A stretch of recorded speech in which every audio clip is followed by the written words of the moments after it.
Alors la première grande question que les gens se posent en général, c'est banque ou assurance. Les banques ont l'avantage d'être flexibles et vous offrent des conditions d'octroi qui sont plus souples. Elles sont aussi plus faciles sur le type d'objet qu'elles vont financer. Alors que les assurances, elles, vont souvent se démarquer de par les taux qu'elles vont vous proposer, qui sont souvent plus attractifs que les banques. L'autre choix qui va se poser, c'est taux fixe ou taux variable. On a le choix entre des taux fixes, ça veut dire que vous savez quel loyer vous allez payer sur la durée, et des taux qui fluctuent avec le marché. Il existe deux types de taux, variable ou Libor, à choisir en fonction de la flexibilité qu'on souhaite avoir. On a la possibilité de mixer ces produits les uns avec les autres, c'est-à-dire faire des tranches, voir quelles sont les meilleures options, est-ce qu'il est intéressant de le faire. Donc vous avez la possibilité de réserver votre taux, c'est-à-dire de se prémunir d'une hausse de taux avant que l'achat se fasse.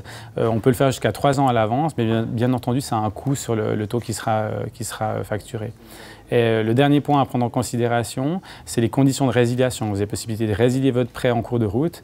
Il y a des pénalités qui peuvent se facturer en cas de résiliation en cours de route. Donc c'est important de connaître ces conditions-là de manière précise.